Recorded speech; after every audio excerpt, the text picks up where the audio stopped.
उत्तर प्रदेश के गौतम बुद्ध नगर में greater Noida police ने पाकिस्तान से आई एक महिला को हिरासत में ले लिया है। ग्रेटर नोएडा के एक शख्स सचिन से प्यार हो जाने के बाद यह महिला पाकिस्तान से चलकर पहले नेपाल गई और नेपाल के रास्ते भारत में दाखिल हुई और अपने साथ 4 बच्चे भी अपने ले आई। सीमा गुलाम हैदर नाम की यह महिला पाकिस्तान से ग्रेटर नोएडा के सचिन के साथ पबजी गेम खेलते खेलते मोहब्बत कर बैठी। मोहब्बत दोनों को हुई, तस्वीरें आप देख रहे हैं। शादी के नाम पर यह पाकिस्तान से चली और फिर भारत की राजधानी के पास दिल्ली एनसीआर में आकर ग्रेटर नोएडा तक पहुंच गई। जब यह खबर मीडिया में आई, इलाके में आग की तरह फैली, तो ग्रेटर नोएडा पुलिस को मालूम चला, लोकल इंटेलिजेंस यूनिट को पता चला, खुफिया एजेंसियों तक पर सवाल उठने लगे कि आखिर उन्हें पता कैसे नहीं चला कि पाकिस्तान से चलकर एक महिला कितने आराम से नेपाल के रास्ते भारत में दाखिल हुई। उत्तर प्रदेश से वो फिर ग्रेटर नोएडा पहुंच गई और सचिन से मिल भी गई। उनकी शादी भी कहा यह गया कोर्ट में हो गई है। अब इस महिला की गिरफ्तारी हो गई है, लेकिन महिला कहती है कि सचिन से उन्हें सच्चा प्यार हुआ है, अब वो भारत छोड़कर कहीं नहीं जाएंगी। घर पाकिस्तान वापस जाना चाहती है। सीमा आप इधर देखिए, आप पाकिस्तान जाना चाहती हैं। क्यों नहीं जाना चाहती हैं? मैं सचिन के साथ रहता हूं। कितने दिनों से सचिन को जानती हैं? 3 साल से। परिवार वाले मान गए थे? सचिन के परिवार वाले वो नहीं मान रहे। तो आपने अपने पति से बात की होगी इसके लिए? तलाक दे दिया था उनको? जुबानी हो गई थी। अच्छा, जुबानी हो गई थी। तो ग्रेटर नोएडा से गिरफ्तार किया गया सीमा हैदर को। ये पाकिस्तानी नागरिक हैं, उनके साथ उनके 4 बच्चों को भी अभी पकड़ लिया गया है। असल में ये पाकिस्तान में पबजी खेल रही थी। क्या कहना है इस पर, क्या कहना है इस पर नोएडा पुलिस का, ग्रेटर नोएडा पुलिस का, हम आपको वो भी सुनवाते हैं। पाकिस्तानी महिला के रबूपुरा में होने की सूचना पर तत्काल रबूपुरा पुलिस द्वारा टीम का गठन करके उस महिला को फाइनली ट्रेस कर लिया गया है और जो प्रारंभिक पूछताछ हुई है उससे उसका नाम सीमा गुलाम हैदर है और ये महिला पबजी के माध्यम से सचिन पुत्र नेत्रपाल निवासी रबूपुरा के संपर्क में आई थी और उसी के साथ रहने के लिए नेपाल के जरिए रबूपुरा आई थी। इसमें अन्य एजेंसियों को भी सूचित कर दिया गया है और इससे विस्तृत पूछताछ की जा रही है। तो पहले गेम, फिर प्रेम और अब सीमा की गिरफ्तारी, सीमा पार का ये प्रेम। तो ग्रेटर नोएडा से गिरफ्तारी जो हुई है जिस पाकिस्तानी महिला की, उसके साथ उसके 4 बच्चे भी थे। वो भी 4 बच्चे पहले पाकिस्तान से, कहा यह जा रहा है, पहले दुबई गए, दुबई से फिर नेपाल गए और नेपाल से भारत में उनकी एंट्री हुई। चारों बच्चों को भी अब पकड़ लिया गया है। पाकिस्तान से नेपाल और फिर भारत तक आने वाली महिला को लेकर कई तरह की कयासबाजी भी होने लगी। पुलिस ने अवैध रूप से भारत में रह रही महिला को पकड़ा तो लगभग 100 से 150 सवाल दाग दिए। महिला ने बड़े आराम से सभी सवालों का जवाब दिया, ऐसा पुलिस सूत्रों का कहना है। पुलिस सूत्रों के हवाले से खबर यह भी आ रही है कि पुलिस के सवालों ने महिला को जरा भी परेशान नहीं किया। अब पुलिस के खुलासे पर हर किसी की नजर इस बात पर टिक गई है कि क्या यह महिला पाकिस्तानी एजेंसियों के साथ तो नहीं काम कर रही थी? क्या भारत में जासूस के तौर पर इन्हें प्लांट तो नहीं किया गया है? पुलिस अब सभी पहलुओं की इस समय तफ्तीश भी कर रही है। ज्यादा जानकारी के लिए आपको सीधे लिए चलते हैं, मेरे सहयोगी हिमांशु मिश्रा हमारे साथ जुड़ रहे हैं। हिमांशु, जरा बताइए आखिर मिले कैसे? मतलब पबजी खेलते खेलते सचिन से कैसे मिले, सचिन करते क्या है और फिर एकाएक गेम से प्रेम तक बात कैसे पहुंची? सचिन एक तो उम्र में छोटा है, सीमा से तकरीबन 4 से 5 साल, और इनकी जो दोस्ती हुई जब पबजी खेलने लगे तो उसके बाद ये आपस में बातचीत करने लगे। फिर ये सोशल मीडिया पे इन्होंने नंबर शेयर किया, सोशल मीडिया पे एक दूसरे से संपर्क में आए और फिर जब ये कॉलिंग इनकी होने लगी तो इन्होंने मिलने की प्लानिंग की। मार्च महीने में, इसी साल मार्च महीने में ये नेपाल में मिले थे। पाकिस्तान से पहुंची थी सीमा और हिंदुस्तान से सचिन गए नेपाल, एक होटल में ये 7 दिन तक रहे और उसके बाद उसी दौरान इन्होंने तय कर लिया था कि सीमा हिंदुस्तान आएगी। अब चूंकि उसके लिए वो उसे बच्चों को भी लाना था, तो उसने अपने चारों बच्चों का, जिसकी सबसे बड़े बच्चे की उम्र है सिर्फ 7 साल, उसने अपने चारों बच्चों का पासपोर्ट बनवाया। पैसे की जरूरत थी इसलिए अपनी एक जमीन बेची। उसके बाद वो पाकिस्तान से फ्लाइट से नेपाल काठमांडू पहुंची और फिर वो दिल्ली पहुंचती है। लेकिन वो अपने साथ क्या क्या लाई, ये बेहद इंपॉर्टेंट है और पुलिस इस एंगल पे जांच कर रही है। अपने शादी से जुड़े तमाम सबूत वो ले आई। जो वीडियो था, जो वीडियो उसके पास से 2 मिले हैं, जिसमें उसमें शादी की पूरी डिटेल है, उसकी शादी की वीडियो है।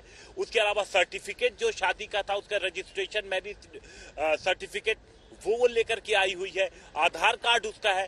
तो ये सारी चीजें वो लेकर के क्यों आई है, ये पुलिस जांच कर रही है। सेंट्रल एजेंसियों की मदद ली है और जो सिम मिला है उसका, उस सिम की जांच की जा रही है। दरअसल पुलिस यहाँ पर जो एफआईआर दर्ज की गई है, उसमें विदेशी और पासपोर्ट एक्ट के अलावा 120 भी गौरव जोड़ी गई है। और उसकी वजह यह है कि पुलिस इसमें कॉन्स्पिरेसी कहीं ना कहीं पुलिस को नजर आ रही है और पुलिस उसको ढूंढने की कोशिश कर रही है। जी। और अभी अच्छा हिमांशु, कहा यह जा रहा है इस महिला की आयु, जी, महिला की आयु लगभग 27 साल की है। सचिन 4-5 साल छोटा है, तो मतलब 22, 23, 24 साल के आसपास सचिन होगा। कहा यह जा रहा है कि सचिन ने कहा कि वो चारों बच्चों को अपना लेगा, लेकिन उसके परिवार ने मना कर दिया।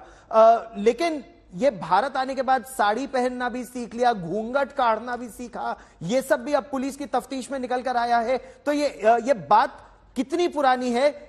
और कहा यह जा रहा है कि ये सब महिला को उनके कुछ मोबाइल फोन के संपर्क, कुछ कॉन्टैक्ट्स तलाशे जा रहे हैं कि कहीं वो आईएसआई से कुछ मिली भगत ना हो। इसके बारे में क्या निकल कर आ रहा है? देखिए, ये समझने के लिए पुलिस जो है, जो मोबाइल फोन और जो सिम कार्ड है, उसको फॉरेंसिक जांच के लिए भेज दिया गया है, ताकि किस किस से कनेक्शन था ये पता लग सके। अब आधार कार्ड भी इनके पास से मिला है, उसकी भी जांच की जा रही है।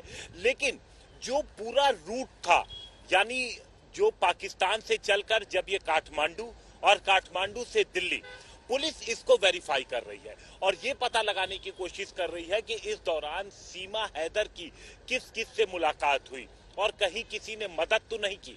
और उसके बाद जब 13 मई को, यानी अब से करीब 1.5 महीने पहले 13 मई को जब वो पहुंचती है नोएडा के रबुपुरा में, तो उसके बाद क्या उससे मिलने कोई पहुंचा था? इसके लिए वो जो लोकेशन है, जो अंबेडकर नगर का इलाका है, जिस गांव में वो कमरे में किराए पे रह रही थी, उस इलाके में पुलिस पहुंची और आसपास के सीसीटीवी फुटेज तमाम खंगाले जा रहे हैं कि क्या यहां पहुंचने के बाद उसके पास कोई और सचिन के अलावा कोई मिलने तो नहीं आया। अब सचिन के बारे में देखिए, सचिन एक दुकान में काम करता है हेल्पर के तौर पर, परचून की दुकान है, गांव का इलाका है। आप अंदाजा लगाएंगे तो मैक्सिमम जो उसकी इनकम होगी वो 8 से 10 हजार 12 हजार, इससे ज्यादा इनकम उसकी नहीं होगी। उम्र में वो 4 से 5 साल छोटा है, करीब 22-23 साल उसकी उम्र है। तो क्या ट्रैप किया गया है? अब आप ग्रेटर नोएडा की आप ये समझिए वो कितना महत्वपूर्ण जगह है।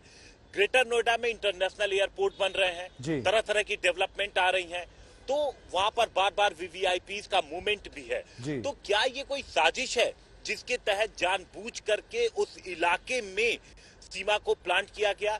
ये अभी इन्वेस्टिगेशन के बाद ही साफ होगा। लेकिन अभी तक की अगर हम बात करें तो नोएडा पुलिस के हाथ कुछ लगा नहीं है और यही वजह है कि नोएडा पुलिस तमाम जो सेंट्रल एजेंसियां हैं उनसे संपर्क में है और इंफॉर्मेशन जुटाने की कोशिश कर रही है। हिमांशु, रहिए मेरे साथ। कितने देर पबजी खेला सचिन और सीमा ने एक साथ? सीमा हैदर ने 4 बच्चों की मां बताया जा रहा है। सीमा हैदर को 27 के आसपास इनकी उम्र बताई जा रही है। क्या कहना है सीमा हैदर का, हम आपको वो भी सुनवाते हैं। अपने घर पाकिस्तान वापस जाना चाहती हैं सीमा, आप इधर देखिए, आप पाकिस्तान जाना चाहती हैं? क्यों नहीं जाना चाहती मैं हैं? सचिन के साथ कितने दिनों से सचिन को जानती हैं? 3 साल से। परिवार वाले मान गए थे? सचिन के परिवार वाले वो नहीं मान रहे। तो आपने अपने पति से बात की होगी इसके लिए? उनको मैंने छोड़ दिया था, तलाक दे दिया था उनको? जुबानी हो गई थी। अच्छा, जुबानी हो गई थी। सचिन फाइनेंशियल ट्रेल, क्या यह पता चल पाया कि सचिन के पास इतने पैसे कहां से आए नेपाल जाने के, नेपाल में होटल में रहने के? सीमा 4 बच्चों को लेकर कैसे पहले नेपाल पहुंची? आधार कार्ड कैसे बना? भारत कैसे आई? क्या वो ट्रेल पुलिस बना पाई है अभी तक?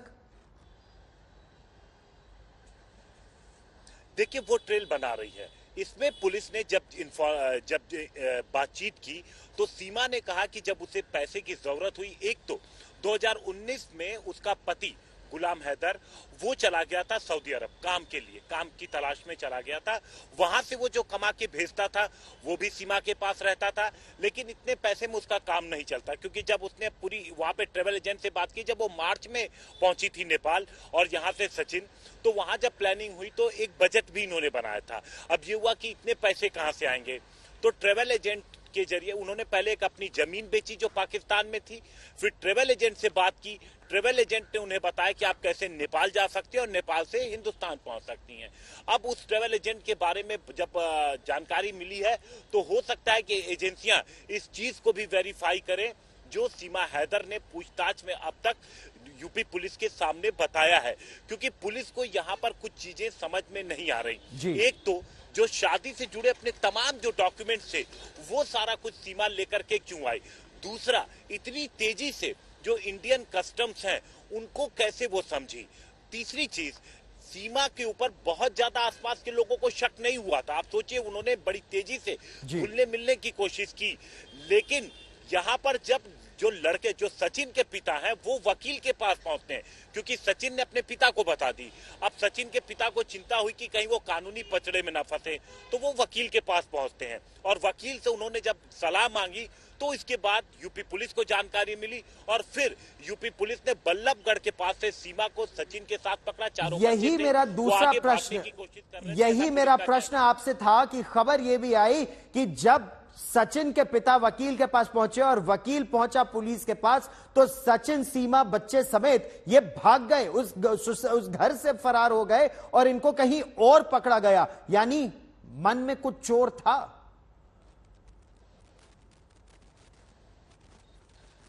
देखिए बिल्कुल, वरना घर छोड़ के भागने की जरूरत नहीं पड़ती। बल्लभगढ़ की तरफ जा रहे थे, हालांकि पुलिस को बहुत ज्यादा मशक्कत नहीं करनी पड़ी, क्योंकि जब पुलिस की टीम वहां पर पहुंची और जब जानकारी मिली तो पुलिस ने आके ट्रैप लगाया और जिस बस से ये लोग जा रहे थे पुलिस को उसको जानकारी मिली थी और पुलिस ने वहां पर इनको पकड़ लिया। और जब इनको पकड़ा और इनके पास से जब तमाम डॉक्यूमेंट बरामद किए तो उसकी अब पुलिस उसको वेरीफाई कर रही है। और अब देखिए तीन चीजें बेहद महत्वपूर्ण है यहाँ पर। सबसे पहली बात, 2019 में यहाँ पर सीमा ने कहा कि उनका पति काम करने कराची से, जो कराची में पहले टाइल लगाने का काम करता था, वो दुबई चला गया। और आप हिमांशु इस बड़ी खबर पर नजर बनाए रखिए, क्या आईएसआई ग्रेटर नोएडा में अपना एक व्यक्ति स्थापित करने की कोशिश कर रहा था, लेकिन इससे भी बड़ा प्रश्न कि पाकिस्तान से नेपाल के रास्ते कितनी आसानी से कोई भी भारत में दाखिल हो सकता है। यह खतरे की घंटी है देश के लिए।